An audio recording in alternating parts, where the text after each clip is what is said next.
Do you feel lost in the crowd, constantly following others, but never leading your own life? What if the real power isn't in following anyone, but in mastering yourself completely?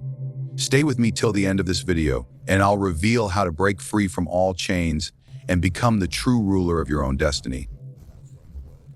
The machinery of society does not run on innovation or truth, it runs on obedience. From the moment an individual is born, they are not prepared to lead, they are trained to follow. This conditioning begins subtly, cloaked in the innocent language of discipline and norms. The child is taught to sit still, not to speak out of turn, to ask for permission to think, act, or move.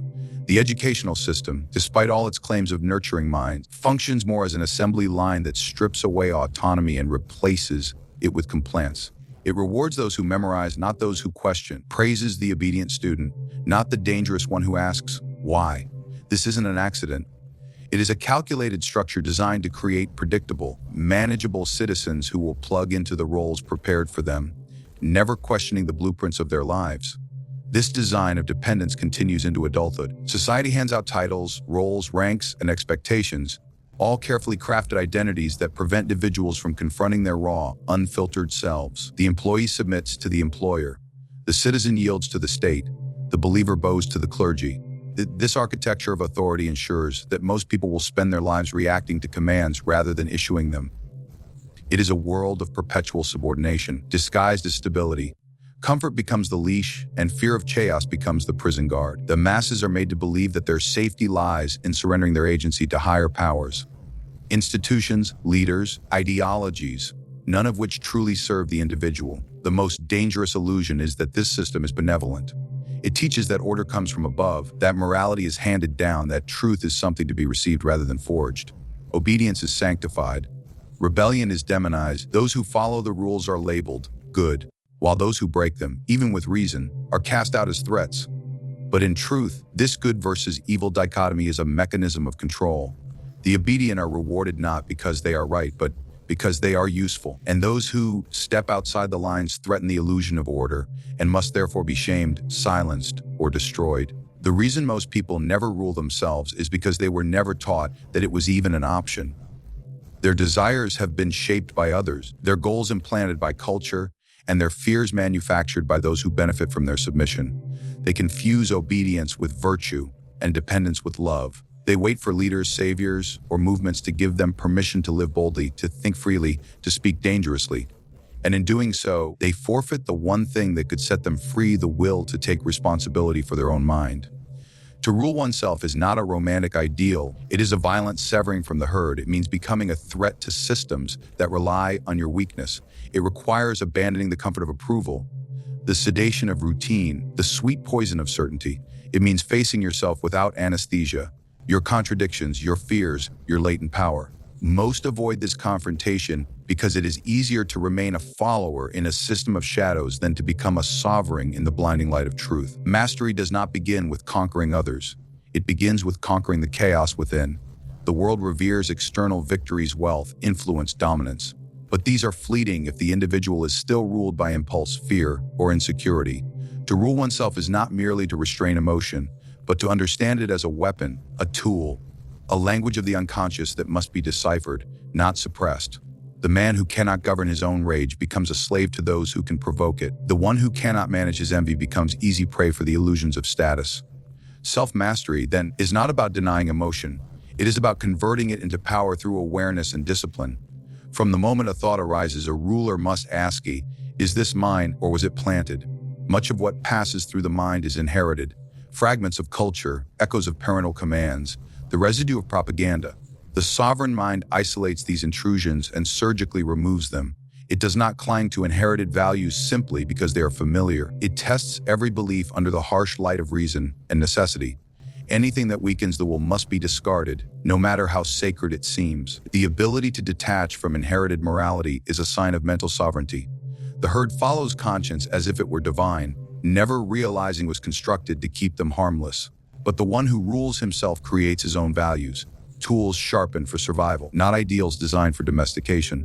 Mastery also demands solitude, not isolation from the world, but a strategic retreat from the noise of the crowd. Most people are terrified of silence because in it, their unresolved selves begin to speak. But the ruler seeks that silence, because only there can he sharpen his mind. The man who cannot be alone is forever at the mercy of others. He needs their validation to feel real, their affection to feel worthy, their praise to feel powerful. This dependence is not just emotional weakness. It is vulnerability, the kind that predators smell. The sovereign learns to be complete in himself. He does not chase applause. He calculates outcomes. He does not confess his doubts. He studies them like traps.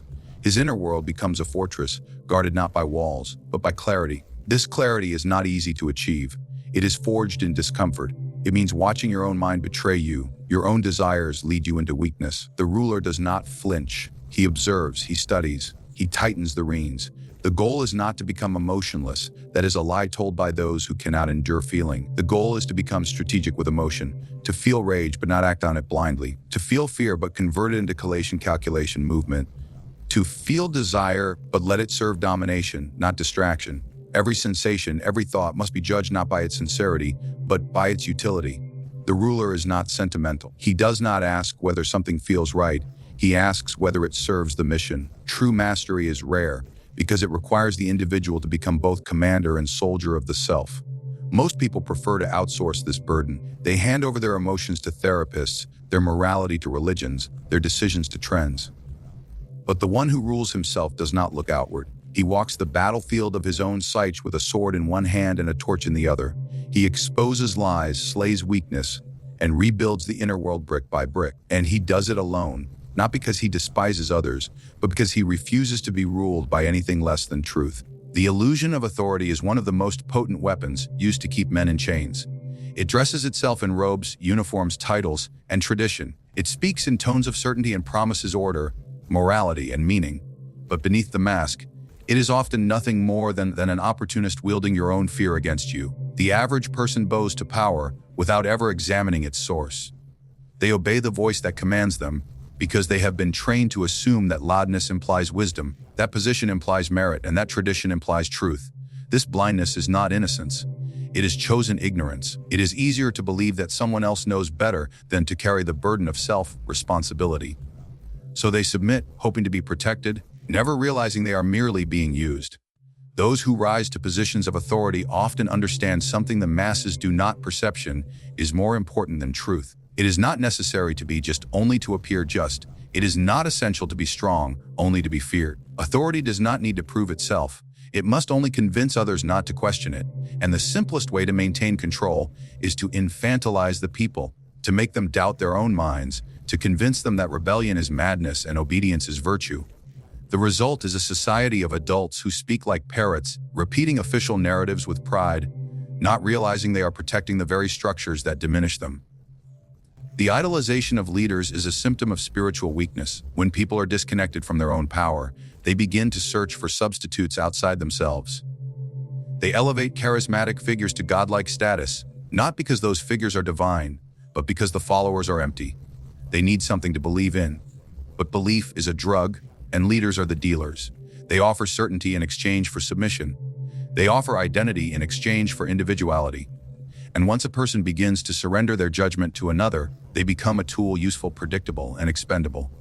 To break this spell, one must begin to see leaders not as sages but as strategists.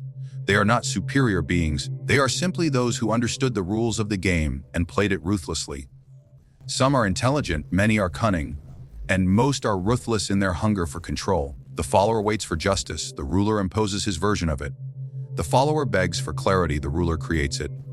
The follower fears chaos, the ruler uses that fear to build empires. In this dynamic, the follower is always at a disadvantage, not because they lack intelligence, but because they lack will. The most dangerous authority is the invisible one. It does not come from a man, a government, or a doctrine, but from the internalized voice that says, "You cannot." This is the residue of centuries of submission. It is the psychological scar left by a life of being told what to do. This voice prevents people from questioning their idols, from challenging unjust orders, from stepping outside the lines. It is not the tyrant on the throne who enslaves you. It is the tyrant in your head who whispers that you need the throne at all.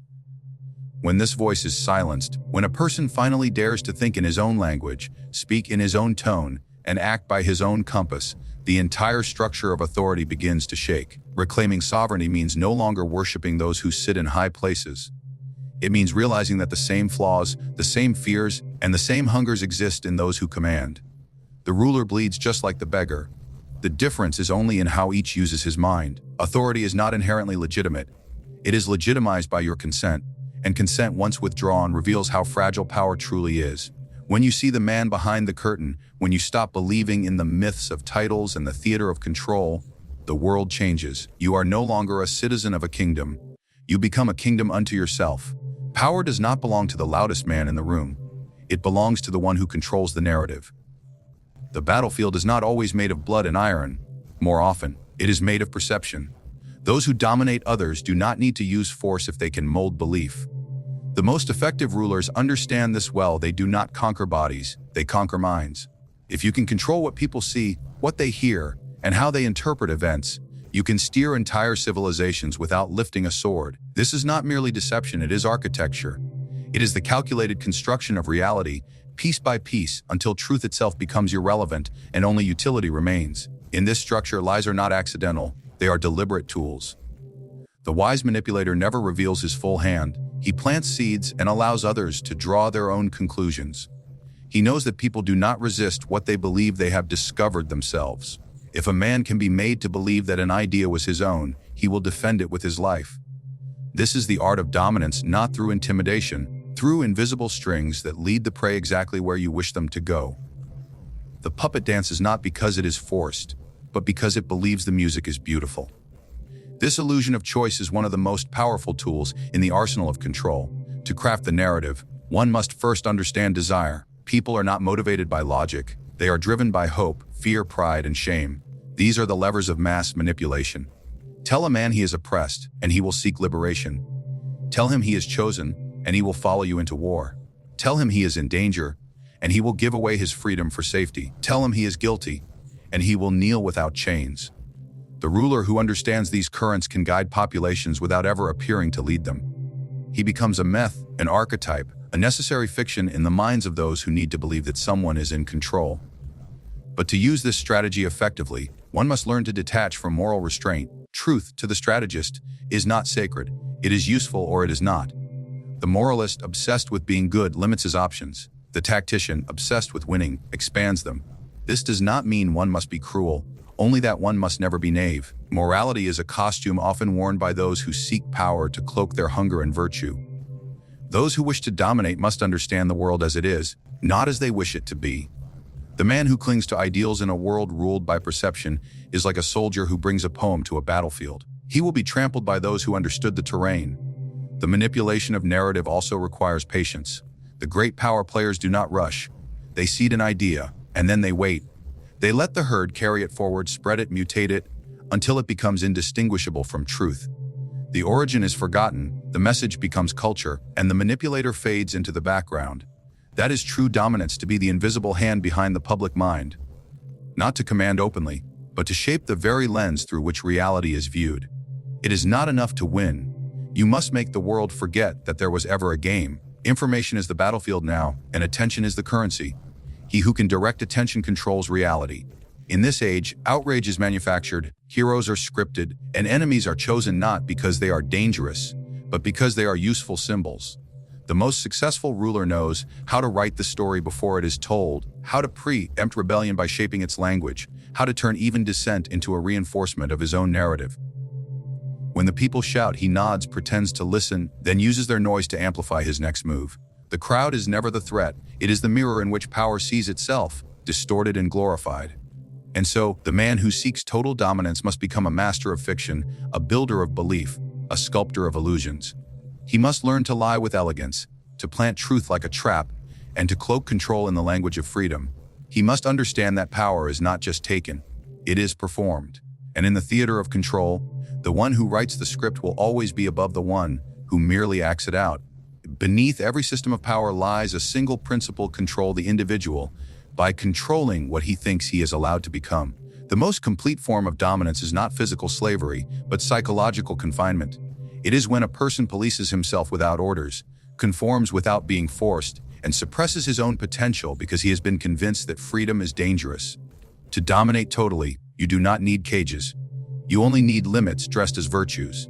Tell a man that ambition is arrogance, that confidence is pride, that cunning is evil, and you have already defanged him before he ever entered the arena. He will spend his life apologizing for wanting more, shackling his strength in the name of morality, and disguising his sharpness so he may seem harmless. This is the true genius of enduring systems. They manufacture obedient souls. The education they offer is not meant to liberate, but to condition. It teaches compliance under the guise of discipline, memorization under the illusion of intelligence, and obedience as the highest form of maturity. From a young age, people are rewarded not for originality, but for fitting in. They are taught not to question, but to comply. The most dangerous minds, those that question, challenge, or reshape their surroundings, are labeled as problems, not pioneers. And by the time these individuals reach adulthood, most have been softened, molded, and standardized. They no longer need rulers, because they have become their own jailers. The man who truly seeks dominance must understand that rebellion is not won on the battlefield but in the mind. If you allow people to believe they are free, while silently scripting their choices, you face no resistance. Give them endless opinions, but never a dangerous truth. Let them debate fiercely about trivial matters, while the real mechanisms of control remain untouched. You don't need to silence a society, only distract it. Flood the mind with noise, with entertainment, moral dilemmas that are never meant to be solved. And the deeper instincts that fuel independence begin to wither. The mind dulled by confusion is far easier to govern than the one sharpened by silence. To outsmart others in such a world, one must not simply reject the system, but study it intimately. You must see how weakness is cultivated under the mask of decency, how hesitation is praised as patience, and how strategic withdrawal is punished as cowardice. You must recognize how the strong are guilted into silence, while the mediocre are uplifted to maintain equilibrium. The entire social structure is not built to elevate the best, but to protect the average, shields them from the consequences of their inadequacy by shaming those who would expose it. Greatness becomes a threat, and thus it is ridiculed, censored, forced into exile. The individual who understands this architecture has two choices: conform and decay, or detach and ascend. But detachment does not mean isolation. It means freedom from illusion. It means no longer accepting the values handed to you by those who never had your interest in mind. It means redefining virtue not as meekness but as clarity of will. It means seeing through the deception that humility is a virtue, when in reality, it is a tool used to keep the sharp from cutting. The dominant mind carves its own code, rewards its own victories, and protects its flame from those who would smother it in the name of social cohesion. This level of psychological sovereignty is rare because it demands the courage to be disliked, misunderstood, and feared. It demands that you stop asking permission. Most people cannot bear the burden of their own power, so they bury it under layers of politeness, ideology, and guilt. But the one who reclaims his inner fire becomes immune to the traps of the world. He no longer needs validation, applause, or approval. His authority radiates from within, not from title or position. And once a man is ruled by no one, not even by his former self, he becomes a force that can no longer be predicted, manipulated, or contained. In a world ruled not by truth but by perception, where power disguises itself as virtue and obedience wears the mask of morality, the individual who seeks true dominance must become more than a participant. He must become a strategist of reality itself. The path is not one of brute force but of psychological warfare, where influence, deception, and timing are the sharpest weapons. Those who succeed do not play fair, they play to win. They understand that loyalty can be bought, love can be faked, and ideals are often tools used by the powerless to shame the powerful. The art of outsmarting anyone lies in mastering detachment, shaping perception, and turning every interaction into a calculated move. It is about recognizing that most people are predictable, emotional, and easily manipulated, and using that knowledge to your advantage without hesitation or guilt. To lead, to rule, to dominate completely, you must first break free from the illusions that keep others enslaved. You must rise above the need to be liked, escape the need for permission, and walk a path carved not by tradition but by clarity of vision and ruthless precision. True dominance is not granted, it is taken, and only those who have the courage to think for themselves, to play the long game, and to step beyond morality into mastery will ever wield it without question.